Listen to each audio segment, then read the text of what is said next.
Whether you're looking for a convenient refresher course, or a way to earn your Pragmatic certification at your own speed, or the chance to take a Pragmatic course from your specific corner of the world, then Foundations on Demand is the solution you need. Get the same great content, tools, and templates our Foundations course is famous for in a flexible and easy-to-use online learning platform. Learn the skills you need to build and market products people want to buy.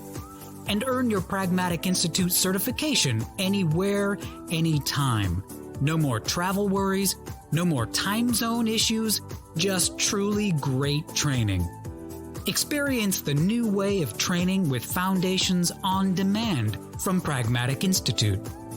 Visit pragmaticinstitute.com/foundations to learn more.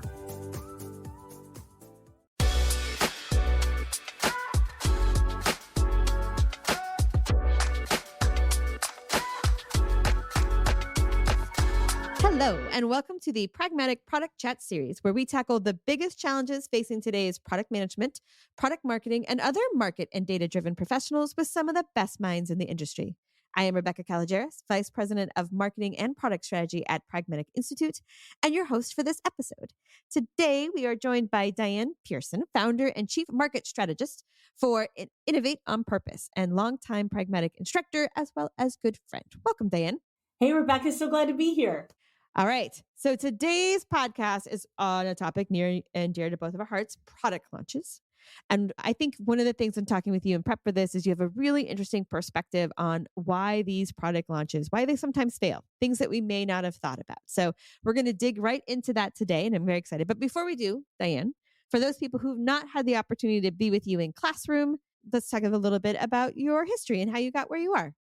Well, I started with a company several years ago as a marketer and a product manager, and nobody really knew what that was. So literally, we were putting it together, making it up as it went along. But my background is primarily in both product management and product marketing. So I've done a little bit of both for companies that build software, data, and analytics for finance departments, lawyers and law firms, marketers. So a lot of data analytics and software solutions, and did that for several years. As I did that, I made a lot of mistakes. And we're going to talk about a lot of my mistakes tonight. A lot of them. But I also learned from them. And what I realized is, there's a pattern to doing this work, that if you follow this pattern, things go better. You get things done better, you're more market focused, and you have more success more often. A lot of that was because I took pragmatic training way back when in my career, but then I was so thrilled to be a Pragmatic Institute full-time instructor for 5.5 years. And that gave me a perspective using all of that knowledge with company after company, so many diverse businesses, to just really reinforce the fact that these patterns exist. And if you leverage that knowledge of the market and who you want to be, it really works.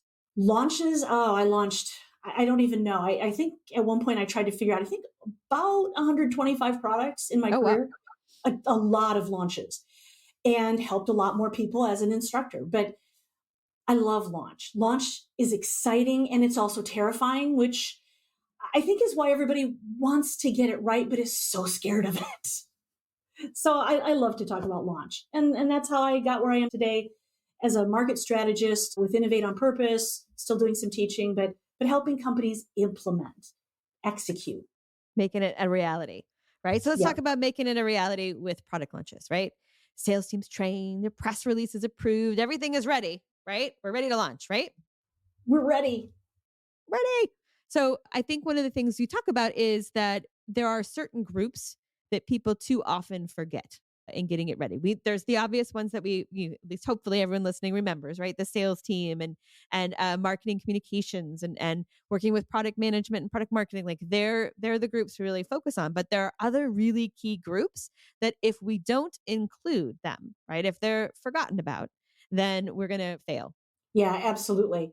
This forgetting about some of the teams that are really important, that are part of the actual team that's necessary for launch.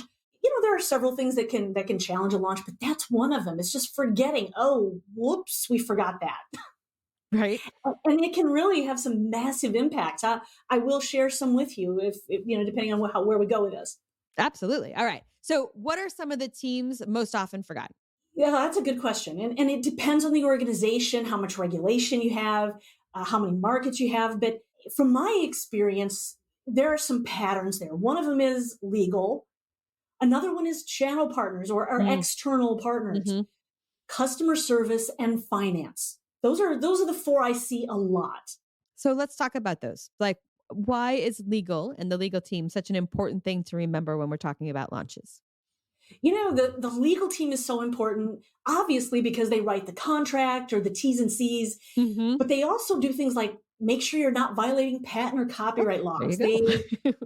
Little Important things like stuff, that. right? Like you put something out there, like, oh, okay, that was illegal. We're getting sued. High level regulatory compliance. If you are a highly regulated industry, there's all sorts of people on your legal team, but at a high level, there are some just basic things that they're going to take a look at. Here's the thing with legal is from the perspective of a product marketing manager, they know things we don't know. Mm.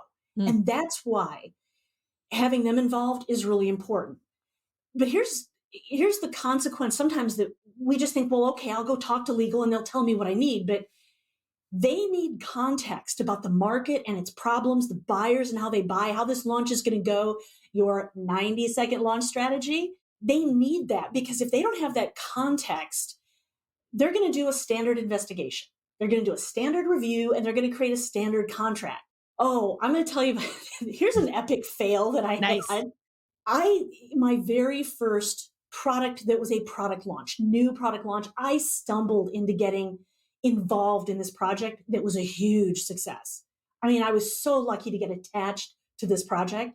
It was brilliant. This product actually could help our customers who were in the finance departments of, big manufacturers, software companies. They bought a lot of things from other companies and they sold things, of course. Well, sometimes they got defrauded. Mm. Because of the company I worked for, it was an information company, analytics company, we actually figured out how to identify not just credit risks, but actual fraudulent companies like bust outs and serial bankrupters. That's a thing. I mean, it was really, really cool. And so this product, everybody was waiting for it. The market was, the salespeople were, everybody was, but I hadn't given our legal team any context on this. And so they wrote a contract that was like a one-off contract for a product. And because it was a risk product and a fraud product, it was massive. It was 27 pages long. Oh, wow. For an add-on. It was an add-on, but I didn't give them that context. And so these things were getting sold. They were getting the commitments, but the contracts languished for months. We had one that was 18 months. Oh. Because the lawyers at the customers loved nothing better than to redline this contract. I was so embarrassed. I got back together with the team and we got the legal team involved. We locked ourselves in a room for a Friday and a Saturday. And we got this contract down to 4 pages. But, that's the kind of thing that can happen. Yeah. Boom. And that absolutely affected your revenue numbers, right? Oh. The length of time it took for those contracts to get through. You probably had some lost deals. We're like, well, that's a lot, right? I mean, that powerful impact on the launch. Yeah. Those are things you don't want to have happen. No. So you also mentioned channel partners. I myself have failed with channel partners and just bringing it too late and also thinking that they would have the same context and understanding that my internal partners did, which is silly. I mean, like it doesn't even it's not even a defensible stance, right? But in the moments, that's where I got. And then, it's such an obvious. But what about you? What about channel partners and why are they so important? And maybe you could save us with a good story because mine is bad. I do. This is a good story. What happened with this in particular, we were going to expand a product from the United States to Europe. And we didn't have a big presence. It wasn't nothing, but we didn't have a big presence. What we also thought might be pretty cool, and we had been approached by one of the very big consulting companies. And they said, we'd love to just put this in our product. So we would pay you. And we thought that sounds like a pretty good way to do this. And my boss was doing the negotiations at a high level. So I was a director. And he said, look, I want you to go over there and I want you to become buddies with these people. I want you to get to know them. I want you to share the product, even things about the product that don't necessarily go with the deal we're making. But go get to know these folks. And I did. And so we communicated regularly, formally and informally. And they said, what we really need to do is have you come back over here because we've got this huge trade show and we're doing a press conference at The Hague. Like, really? And, so I thought, well, they want me there to help, coach them and give them the information on the product. And we were, they were getting ready to go on stage in front of hundreds of reporters. Wow. And they said, so you're coming, right? Nice. And I did. And it was a big success. It helped us open that market because we made ourselves accessible and built a relationship with them. And my boss was doing a lot of that too. I mean, but he just knew that it was going to be about the relationship with us. And he was totally right. That's awesome. All right. Customer service. I feel for this. I've seen other product people do it. I don't think I have, but that doesn't mean they would agree with me. And I feel for it, right? Because there's no one that's going to get on the front line and hear it more than customer service, right? I think that's true. And here's the thing, though. I think a lot of people think, well, customer service, until we actually sell something, why do they need to know about it? I was really lucky. I dodged this bullet because I had worked with a project manager who knew that was the bad thing to do. I'm gonna totally throw one of my friends in the weeds. I'm obviously not gonna say this guy's name, but but you know who you are. Manager. I mean, the guy was super brilliant, and he was a peer of mine at a company. And it just so happened that his office was down one hall. I could see all the way down that hall. And between us in this enormous space was all the customer service. It was in-house. Well, he had just launched a product and we were going to go out to lunch with a couple folks and celebrate. And so I can see him literally walking down this giant hallway toward me.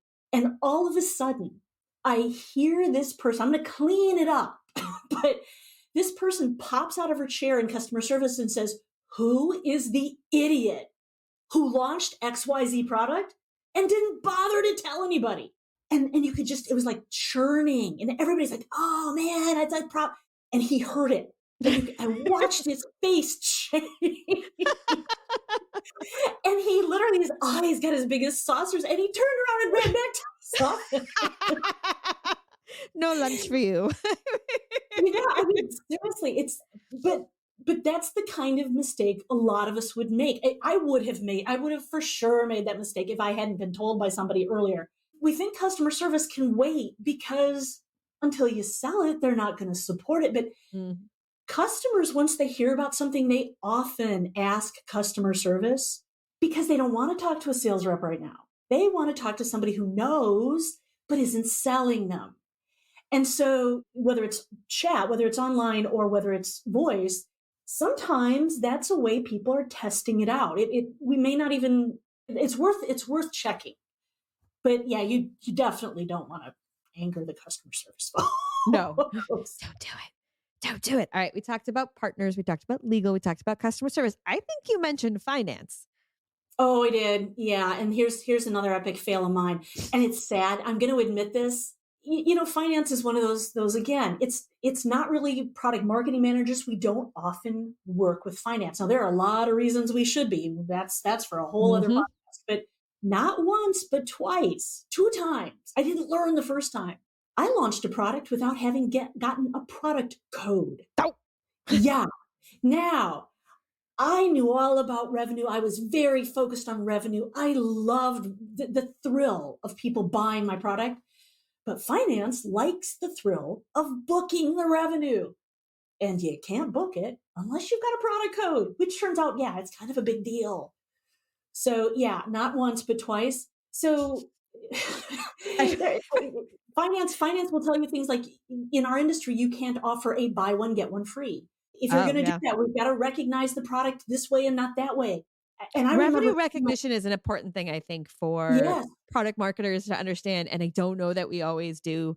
And the implications of different packaging and how it affects the revenue recognition, which is, are people hitting or not their forecasted goals? We often end up learning all of that the hard way. We learn that through these types of fails like mine. What do you mean I need a product code? Think of how smart we're getting, Diane, all our failures. Well, see, this is the thing. Smart people have, in all fairness, very true. It is. These were boo-boos. Yeah. All right. So why does it happen? Why do we forget these key people? One of the reasons we forget them is because we're busy doing our job. Everybody's busy doing their own job. I mean, it's just natural. We're not going to remember. And the less you interact with a group, the less likely it is you're going to remember them. The less you understand what that group does, the less likely you are to interact with them. It's just natural. We just do that. Everybody does. Here's the thing, though. It is avoidable. And frankly, I think this is one of the best tools that Pragmatic Institute offers that nobody ever remembers. And that's the readiness assessment tool. The way to get around this, and this was a tool that I used later in my career. I actually found this through the content on the site years after I'd taken class.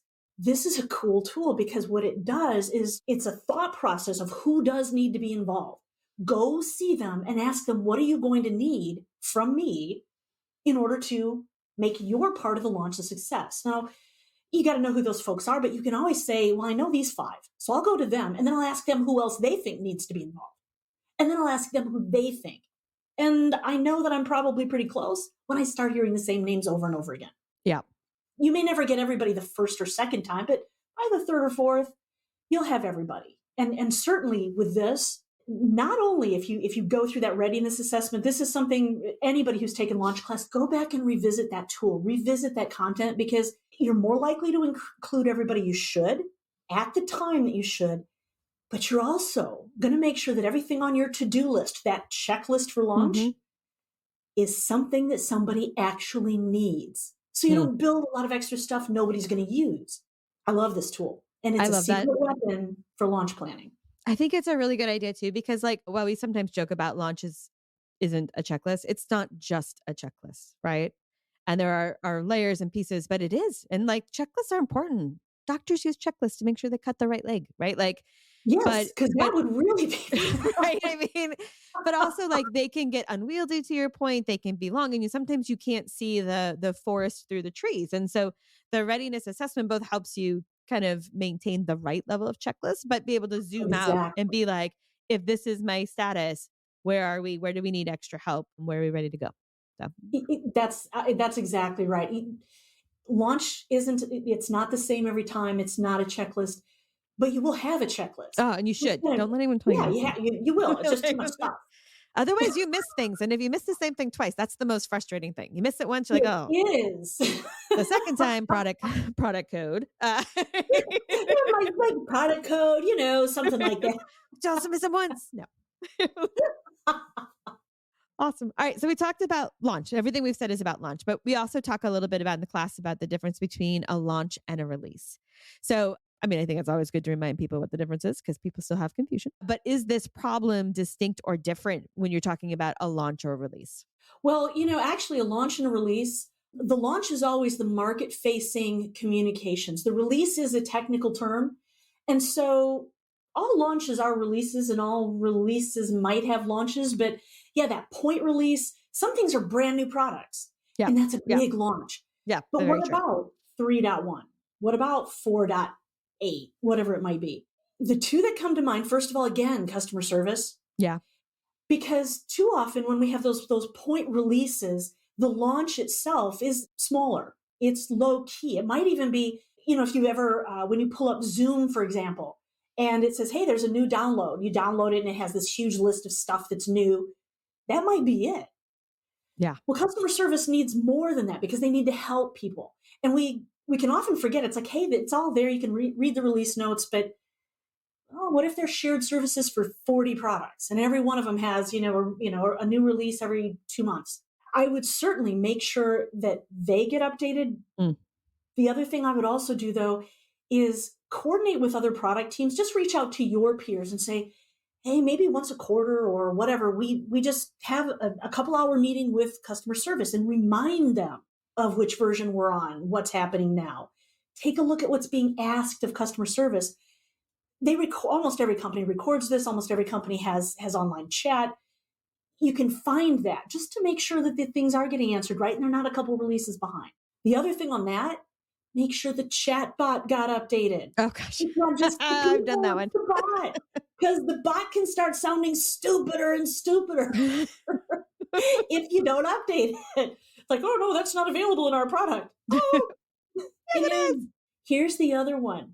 In point releases, the CEO. That seems super unintuitive to me. Talk to me about that one. Well, because the CEO isn't talking about the details of the product very often. The CEO is usually out there doing other things. However, the CEO should know what point release your product is on. They should have it written down somewhere. Maybe not off the top of their head. You've got 100 products. They're not going to know it. They should have it. And their chief of staff or somebody who is close to them should have it. If somebody asks that question, well, what release are you on anyway now, Rebecca, the CEO of the big company? Love it. You want Rebecca to be able to turn to her chief of staff and say, gosh, I think it's, and have the chief of staff be able to tell. And you'd be kind of surprised at how often big game-changing functionality doesn't make it into the speeches of the CEO. The kind of what's new thing to help you just makes it feel like regularly changing. That's a good point. Exactly. So no, what you're not going to give them is the detailed release notes. No way. They love long emails. Yeah, they go, I would love to have this 3-page release note. Absolutely not. But again, it's just a different type of communication. They need to know. It's just they need to know things like what point release are we on? And what was some of the big game-changing stuff we did last year when somebody asks? Absolutely. Okay, so we talk about all the people we need to get involved. And I had this feeling all of a sudden, like, it's a lot of people. Like, is it ever too many people involved? Wow. Boy, you can feel that way. Yeah. I mean, and not in a bad way. Like and I guess it's a difference between like informed and partnered, but it can, I think, sound like, well, that's a lot of people. Yeah, really? You really, so I've never seen it. I've never actually seen too many people involved in launches. Sometimes it does feel like it, especially if everybody wants to be attached to it. That first launch I did with the 27-page contract, everybody wanted to be a part of that launch because everybody knew it was a rock star product. But even then, most people are if they're going to hang around, they're going to be there. They're either there because they really feel like they've got something to tell you, or because they've got a job to do. And whether they're excited or not excited, I haven't seen that. Sometimes it feels like it. Yeah. Here's the thing that I would say is kind of a warning, though, and I've had this happen before and not listened to it. It is a warning sign if you're hearing from a lot of different people who aren't involved in the launch why you shouldn't be doing it, or they seem reluctant, especially if this is one of those people your leadership team listens to, or somebody who's a veteran of the company, somebody who wasn't involved but leads a lot of other launches. The product may be a good idea, your marketing tools might be fine, but maybe the timing's wrong. Maybe whatever you have isn't going to beat the competition, or maybe the sales team doesn't think it will. Maybe you didn't get the blessing of this key staff member. If you're getting a lot of pushback from people who aren't involved but seem to be important in the organization, influencers in the organization, take that as a warning sign. Pause and go back to them and say, so, hey, wait a minute, what were you trying to tell me? Right. They might you didn't say that you were thinking you meant, right? Yes. Yeah, you should stop for a minute and think about what you're actually doing. Look, and adjusting before launch is always better, right? It's hard. We get really attached and we're really excited, but there are often ways we can pivot. We can also set expectations differently. We can do all kinds of things. The listening piece is good, is very good. I once came into a job and the first thing I had to do was I had to stop a beta that was about to launch. And we had to go to the board to do it. It was not good, but the evidence was overwhelming, and it was really difficult. You never want to do that. It's very late to do that. But if you've got warning signs, that may be why too many people are involved in the launch. That may be why. Yeah. It wasn't good, but it was necessary. It was right. Right. But I think one of the reasons people are, many hands make light work, right? But also sometimes many hands just feels like things are dropping because you don't have control of all the balls, or at least you don't have eyes on all the balls, right? Yeah. So when we have these multiple people who can help ease the load, but also help us, like it can feel like things fall through the cracks then. I mean, I don't know if you've seen that or if you have advice for people, but I get both sides of that. I do too. And actually, Rebecca, I think that's a really great point that, yes, many hands make light work, but there is too many cooks in the kitchen. There are two cliches that are really true. Everybody's hand can't be on the stirring. You just can't all be doing that. So, yeah, how are you going to make sure that if it's a very legitimate complex launch, lots of people involved. How are you going to make sure that you're not losing control of the launch, even if you're leveraging this big, great team to get a lot done? I think there are 3 ways. So the first one is timing. Established product teams, they've got products that have been around a while. It is a point release, or it's launching into a new market or something like that. They don't so much forget people as they might get them all involved all at once. And so timing the involvement is good. Ask people how much time they need to get their part of the job done. If you don't have a product manager, and actually that's going to be, I'm going to come back to project managers in a minute. Take a class so that you know how to keep timelines organized. Learn how to use a Gantt chart or some of the tools that are available to do this. Lots of good tools out there to help with that. Pragmatic isn't that's not a focus of Pragmatic, but there are lots of good tools and certification programs for project managers. If you've got to do it, go get some training. Yeah. You got to do it right, man. Like, that's the truth. Exactly. Don't fight it. Yeah. If you own it, you got to do it. And there are lots of ways to make it better. And it changes the. I know. Well, you've done those 2 jobs in the past, haven't you? I know. I sure have. Yes. Yeah, I have too. Yeah. It's like, sometimes it's just all you. So, yeah. But let's talk about that. So I would say that's number 2. The product manager's secret sauce is the project manager. Yes. These are the people who are managing the project, the deadlines, the constraints, the dependencies, all of those things that make that smoother, even when you've got a big team. If you can, just ask. It never hurts to ask. Ask for the project manager to be assigned all the way through launch. Because they're kind of forgetting about launch, but you really need the project manager all the way through. If you can. That was something that was something I'm pretty proud of. I did do that. When I had that in my purview, I said, we're project managers is aligned for this project all the way through. But if you don't, it can't hurt to ask. No. Yep. They're worth their weight in gold. Now, here's the other thing. So let's say you do have one, you don't have one. Either way, there's a little discussion in the launch class at Pragmatic. It's just this little bubble on a slide. It's not a rule, but it says trust but verify. Yeah. Here's something that I learned the hard way, and then it really helped me once I learned it. And that is that done can mean different things to different people. That's so true.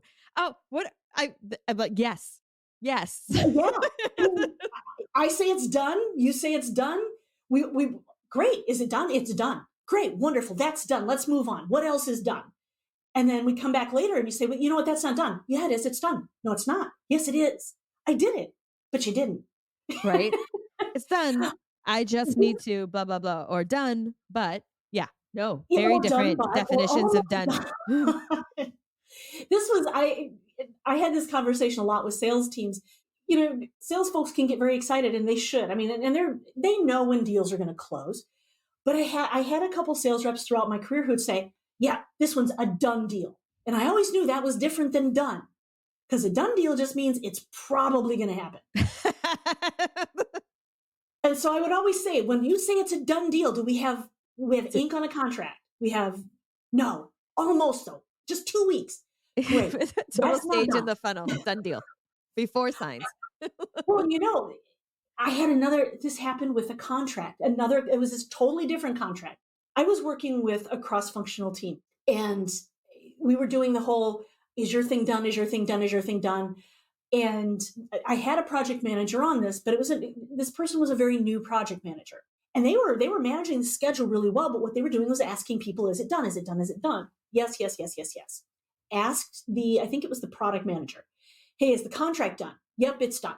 We didn't ask anything else. But right. That seems like it's I hadn't seen it. And then a couple of weeks later, I hadn't seen it. And we're kind of getting ready for this thing to go, and I still haven't seen it. So at the next meeting, I said, so I need to see that contract, because I have it on my list to approve the contract. And so they asked the person again, and the person said, well, but you got to get that from legal, right? I mean, I gave it to legal to do. Oh, no. Right. Not the same as done. It was just the weirdest possible set of events. Our legal counsel, the one who was assigned to us, was going on maternity leave. And the timing on getting this communicated to this person before she handed off her work, it was like a matter of like a half day. You could not have planned this any worse. It fell through the cracks. She didn't know it was missing. Our person thought she had it. No. And so we had to go scramble and get this contract. I've had a lot of contract scarring. I see this. I feel like, there's some legal people out so here. Maybe you won't have that, but done needs to be, you'll be, start asking that question, you will be shocked and terrified at how often the two of you are not talking about the same done. Absolutely. All right. So we've talked a lot. We've spent today talking about, people that product marketing should not forget to include in a launch. But I got to tell you, Diane, sometimes when I'm out doing my Nahito visits, what I hear is that the people who are most often least informed or last informed about a launch is product marketing, which is fascinating. And yet again, I hear it regularly. It's so true. We hear this in launch class so much. All of a sudden the product was done and it was on my desk and they were like, how come it's not launched? And I was like, didn't know it was coming. Because this is a surprise to me. Right.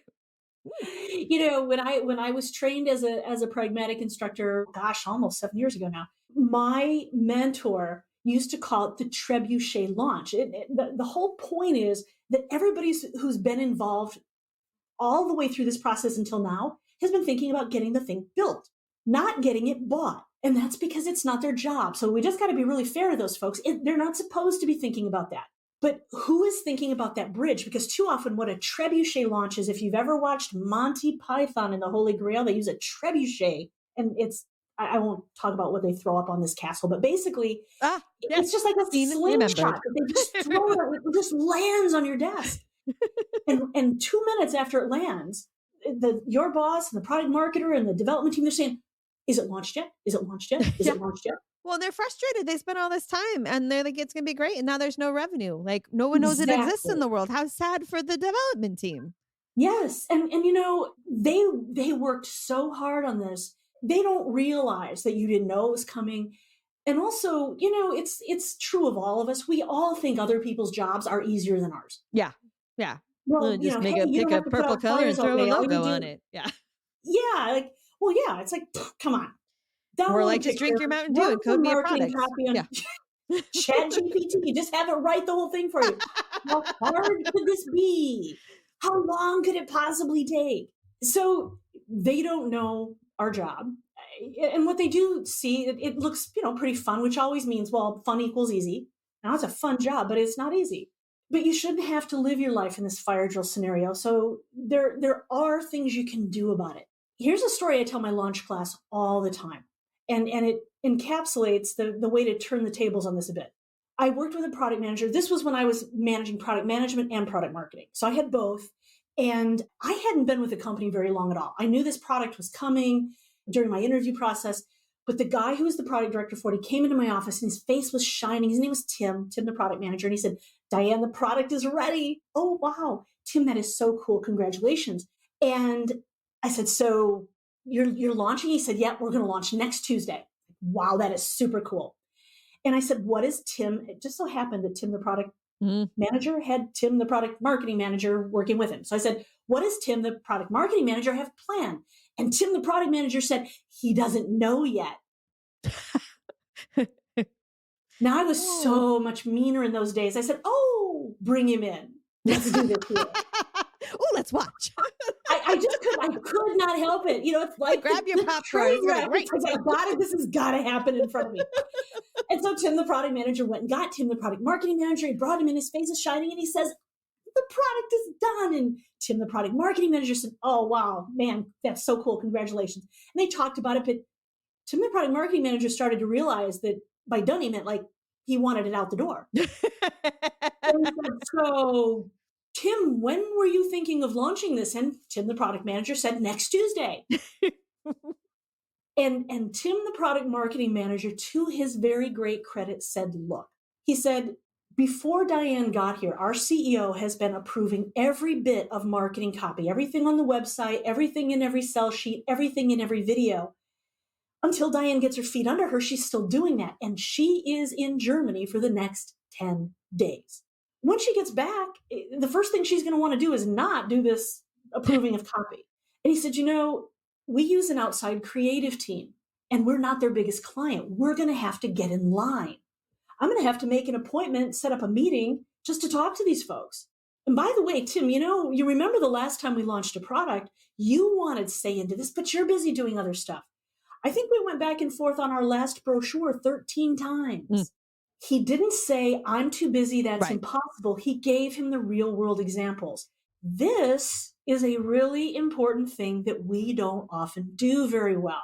They might think our job is easy, and maybe they don't. Maybe they think our job is difficult, but they don't really know what it entails. They don't understand. It's not their job. Developers and product managers do a way better job at this than we do. They show the company how long their work is going to take. They show them how much effort it is. They size projects. They schedule resources. They build roadmaps. They have backlogs. Most product marketing management teams don't do this for BAU or for launch. My advice is to start doing that. It helps you, but it also helps you illustrate to others. There's a jammed up backlog full of stuff here. We've got 5 people and they're doing all this.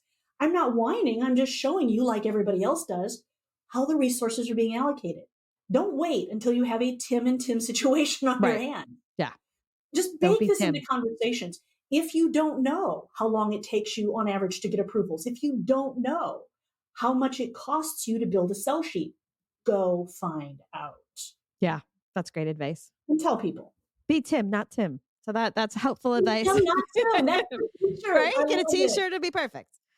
All right, this is awesome. All right, Diane, we talked about a ton of different things today, all around launches. If you could get our listeners to do 2 things differently tomorrow based on what we talked about today, what would that be?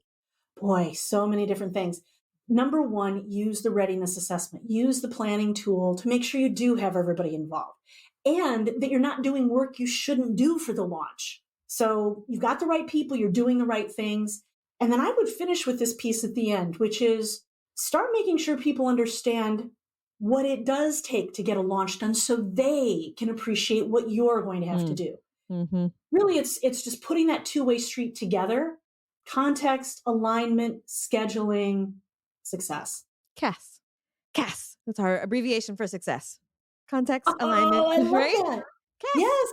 Yes. That's the t-shirt. We have 5 t-shirts. You now. could make the last S and H and it could be cash. I Diane, I feel like we might be into something there. Well, I'll tell you what, cast means cash. That's what right? it means. I like it.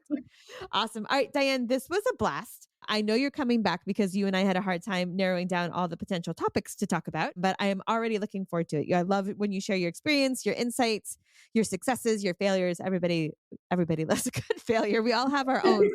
So and I got a lot. We can do that all day. But I really, really appreciate you coming on. It's always a pleasure. I absolutely love it. We have so much fun. So this is a treat anytime, Rebecca. Thanks so much. And good luck for everybody out there with your next launch. Absolutely. All right. That does it for today's episode. Thanks for listening. And don't forget to join us next week when we tackle another great topic designed to help you elevate your product, your company, and your career.